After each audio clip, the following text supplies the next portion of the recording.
Hey there, it's Tammy with It's All About the Dogs. Noelle with Positive Directions Canine Academy. So last week in our video about ways to ruin your dog, check that one out. Subscribe to our channel if you haven't seen it. We talked about how reinforcing some different types of behavior can be detrimental, and one of them is language dogs speak with humans. Not dogs with each other, but dogs with humans. Yes. So dogs are nonverbal. Right. They don't have language skills. So they take their cues from the environment, from the facial expressions, from our tone of voice, from our body language, and that's how they figure out what's going on in their world. And they're very literal. Oh, very literal. absolutely. So it's like, okay, so, and dogs, we talked about this too, dogs don't come speaking English. No, they don't. Or Japanese or Chinese. Or German or whatever. Exactly. They learn. Mm-hmm. They learn the words, they learn gestures. Yes. And so you mentioned in the video the other day how a dog, if they were fearful of something and the person reinforces it by saying, well, if you reach down and you pet your dog and you say it's okay, in human language, we're telling our dog that there's nothing to be afraid of. Well, that's how we would understand it. Right, but what our dog hears is, you're right, that's really scary, and you should be totally afraid. People don't think along those lines, no, though, because when we communicate with each other, we don't think that way. No, and we've got 1,000 subtle little signals that we go through when we're communicating with each other. But dogs don't understand our traditions. Right? Yeah, exactly. I think one time you reckoned it as, you know, what if you didn't speak German and someone dropped you in the middle of Germany? Exactly. And they, you know, or Russia or somewhere, and you didn't speak that language, and you just were like, here you go. Yep. Or Japan, Yep. which would be even worse, because that's Yep. a hard language. Yep. So, you know, think about yourself. I know. Oh, God. What? See? Okay. There's an exercise that you did at some of the very beginning classes. Do you remember that? The game where you give a person something and you have to act it out. Mm-hmm. Yep. To try to get you to understand how your dog understands things. Yes. Yes. It's a very fun game. So if you guys are ever looking for something to play on game night, you write down some basic behaviors on a card, and the person has to try to figure out what it is that they're supposed to do based off of your cues and signals. And it's such an eye-opener for people when they haven't had an opportunity to really think like a dog. So when a dog tells you that they love you, did you know that they blink very slowly with both eyes and they stare at you? Really? Yes. I did not know that. So next time you're looking at your dog, what I want you to do is look at him, make eye contact, blink, and slowly open your eyes. And if your dog blinks back, they're saying, I love you too. Aww. Isn't that nice? That's so sweet. Yeah. Well, you have a sign on your door that says we speak Doglish here. And we do, absolutely. And you know, another thing that I run into is people inadvertently telling their dogs that things are okay when they're not okay. For example, your puppy comes over and they jump up on you and you reach down and pet them. You've just told them that behavior is okay. And then in the next sentence, you're telling me that your dog jumps on you all the time and you can't figure out why they're doing it.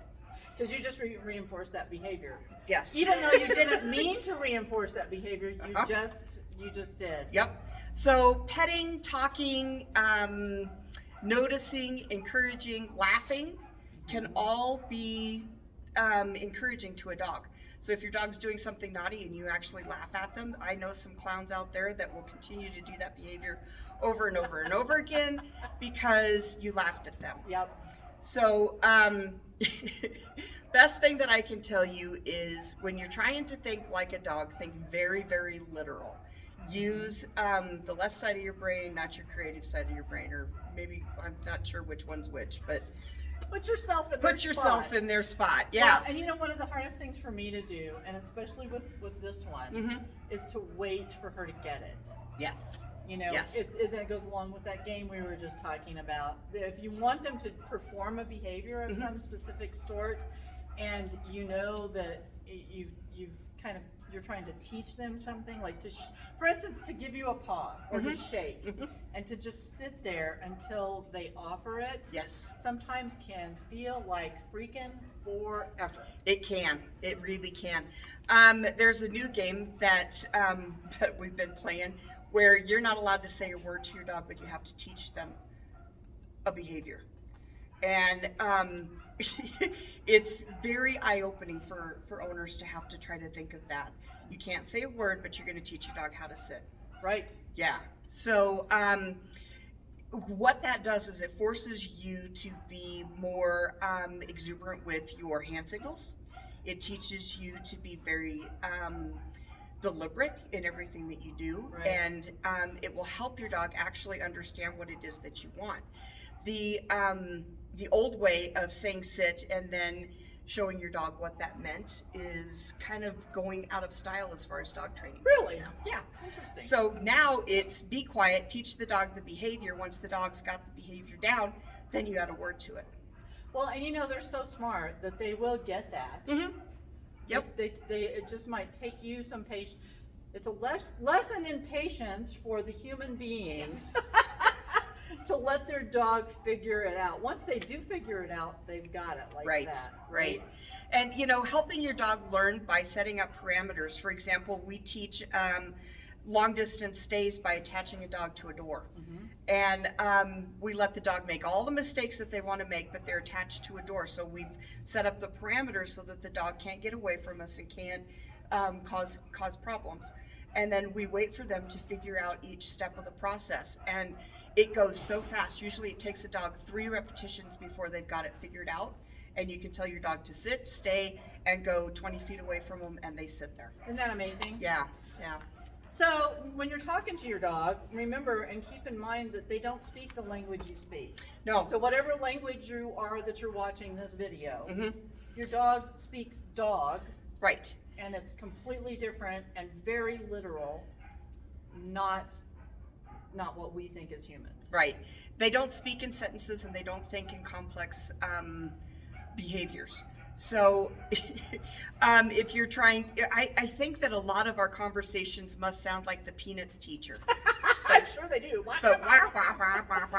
And then every now and again a word pops out at your dog that they kind of get. Uh-huh. Yeah, but for the most part your dog doesn't understand your sentences. You might think that they do, but they're getting the cues from your body language, your voice, and your facial expressions more than they are from anything that comes out of your mouth. And that's hard for us to wrap our brains around sometimes, because that's not how we talk to each other. No, it isn't. And you know, something else that I hear is my dog knew he was wrong. Or knew he was bad. They don't know or he peed on my bed because of something I did 2 days ago. Dogs do not hold grudges, and they are not vindictive. Nope. So if there's something that they're upset about, they're going to do it right in that moment, and then it's over and done with. They don't plot for 2 days on how to get revenge. So it was just an accident that your dog peed on the bed and you were mad at him 2 days ago. It has nothing to do with that. But dogs can feel jealousy. They can feel love. They can grieve. They can feel happiness, sadness. They can feel all of those things. Well, and they can know if you say that he knew he did something wrong, it's because of how you reacted to the dog. Exactly. Not that they knew, oh, I know I'm doing this and it's wrong. They do not think that way. Right. Your facial expressions, your tone of voice. Like yesterday I had something happen and it had nothing to do with the dogs. Yep. It was work related. Yep.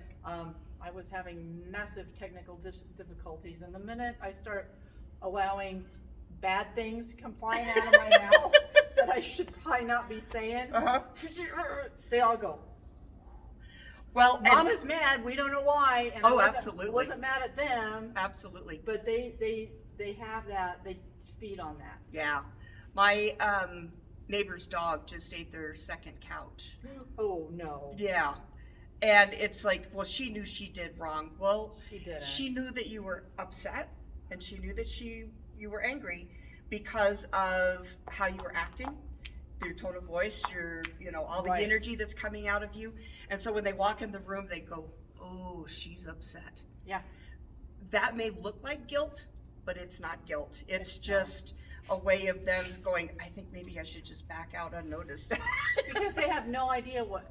So they don't make the connection with something that they did maybe 30 minutes ago and the way you're reacting right now. That doesn't like connect. No, it doesn't. Or the same thing if you're house training your dog. If you walk into the room and you go, "What did you do?" Their reaction. Your dog is going to go, "Oh, I was, yeah," and you're And going to that's go, not and guilt. he knew he did wrong.